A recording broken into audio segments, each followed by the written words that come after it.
Some history of economic theories underlying entrepreneurship. At its most basic, the notion of economic theory is concerned with two major societal questions. First, how does a society utilize scarce resources to create and build wealth? Second, how does that society distribute the created wealth among its members? Wealth creation and wealth distribution present fundamental and, at times, even controversial questions pertaining to the development and progress of any society. It has long been established that entrepreneurship, human creativity, and the innovation of scientific ideas are major mechanisms and catalysts for the creation and distribution of societal wealth. The notion of entrepreneurship is not new. In fact, some authors have reported that entrepreneurship has been around for quite some time and, as a direct result, a number of different schools of thought have emerged, including the classical capitalist economic theory, the neoclassical theory, and the Schumpeterian school of thought.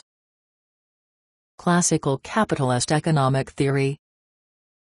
Back in 1776, Adam Smith, a Scottish social philosopher and economist, described a capitalist as an owner-manager who organized, synthesized, and combined resources into an industrial enterprise. It was during this time that the French term entrepreneur was introduced in order to identify the owner-manager, or entrepreneur, of an industrial enterprise. 4. Neoclassical theory. The classical capitalist economic theory espoused the view that self-interest, also referred to as the invisible hand, would guide participating individuals toward entrepreneurial behavior. However, by the end of the 19th century, economic theorists argued that the market comprised many buyers and sellers who interacted in a way that ensures that supply equals demand.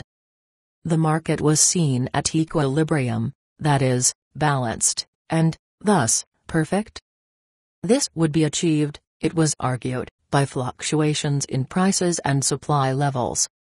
Therefore, it was posited that wealth would be created and distributed due to the nature of the perfect market. Within this school of thought, there is little place for the traditional manager-owner, the entrepreneur. The neoclassical theory is widely regarded and taught as the mainstream view of economics. Also, within this framework, a perfect market is defined as having 1. Many buyers and sellers, with neither group wielding a decisive influence on the market prices, 2. Prices set by the markets themselves, 3. Products and services that are equivalent in substance but differ in price, and 4. Buyers and sellers that have access to complete knowledge of the market and the transactions that occur. 5. Schumpeterian vision. In the early 20th century, Austrian economist and political scientist Joseph Schumpeter rejected neoclassical economic thinking. He took a decisive pro-entrepreneurship stance and argued that innovation capability was the key driving force for new goods and services.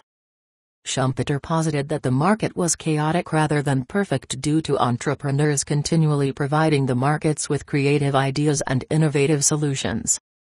In fact, the concept of creative destruction rescinds the neoclassical theorists' notion of a perfect market.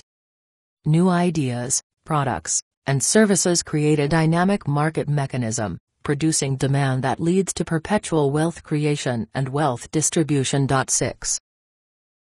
Evolving views of entrepreneurship.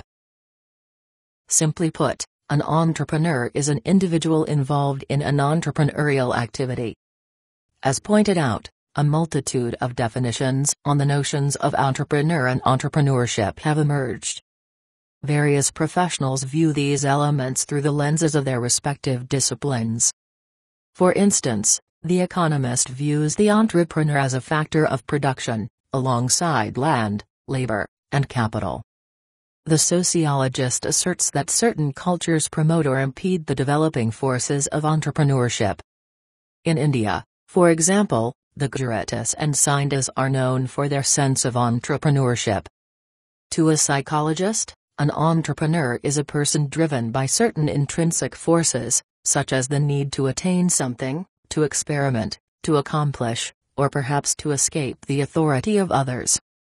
To a businessman, an entrepreneur may be a threat or an aggressive competitor, whereas to another businessman the same entrepreneur may be an ally, a source of supply, a customer, or someone who creates wealth for others, as well as someone who finds better ways to utilize resources, reduce waste, and generate jobs that others are glad to assume. 7. Various influential contributors have understood entrepreneurs in different lights over time. Some of the more notable views on entrepreneurs include the following.